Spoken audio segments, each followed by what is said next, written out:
আজ একটা বাসায় পায়খানা থাকলে আমার ডেডি মাম্মি কাউকে আর এই ভুট্টার খেতে খেতে হাঁকতে হতো না।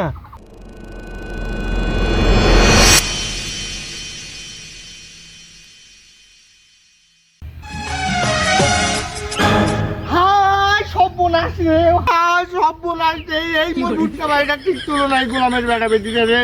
আমার গরু বকরিগুলো দেখ, মোর ভুট্টা বাড়িটা পাত মাছ গিলে সব শেষ করে ফেলাচ্ছে। হায় সর্বনাশ, খালি গোলামের বেটা বেড়িগুলো দেখা পাও, মোর ভুট্টা বাড়ি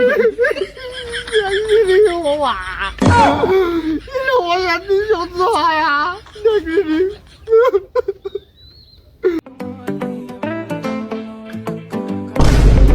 হে করিম চাচা, আপনি কাঁদতেছেন কেন? আপনার কি হয়েছে? তো মনে কেদার বেটা রকি। এ রকি, এ মুখে শুনতো শুন। ইয়েস করিম চাচা, ইয়েস, আই এম কামিং।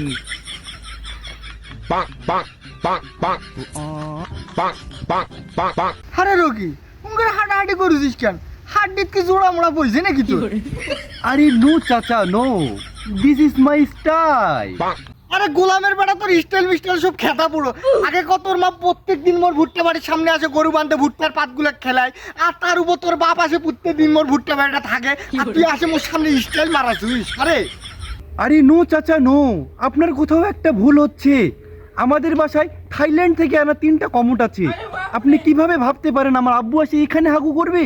ওরে বাপ রে, ওর বাড়ি থাইল্যান্ড থেকে আনা কমুট আছে। গোলামের বেটা তোর বাপ যে প্রত্যেক দিন মোর ভুট্টা বাড়িটা আসে হাগে হাগে কি ভর্তি করে দিছে, আর ওর বাড়ি থাইল্যান্ডের কমুট আছে। দূর, যত শত গরিবদের সঙ্গে কথা বলে আমার অযথা সময়গুলো নষ্ট করতেছি। এই করিম চাচা, আপনি থাকেন, আমার বিজনেসের কাজ আছে, আমি বাসায় চলে যাচ্ছি।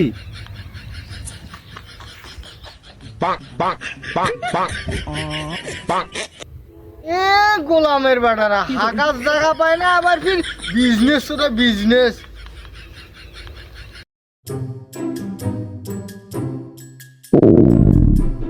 ওনো, পেটটা আমার গুড়গুড় করতেছে, মনে হয় করিম চাচার ভুট্টার খেতেই সারতে হবে।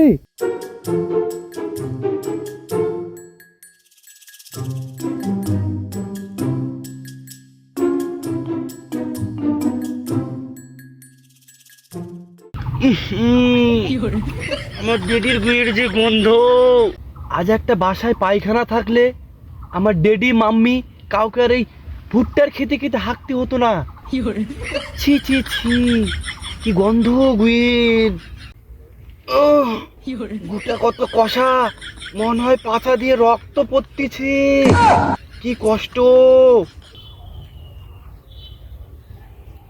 এ কে রে কে রে কে রে মোর ভুট্টা বাড়িটা, এ কে রে, এই কে রে, এই কে রে, এই গোলামের বেটা, এই থেকে বাড়ি পালংয়েতে থানা ধরি, চিকন্দি গ্রামটি জানি ওইখানেতেই কোর্ট কাচারি, বর্তমানে বসত করি আদাবরে থানা ধরি। গোলামের বেটা বলে স্টাইল করে হাঁটে, এখন দৌড়াছিস কেন, দৌড়াছিস কেন?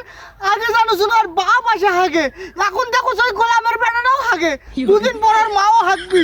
আমার বলে বাড়ি থাইল্যান্ডের পায়খানা আছে, কমোড আছে।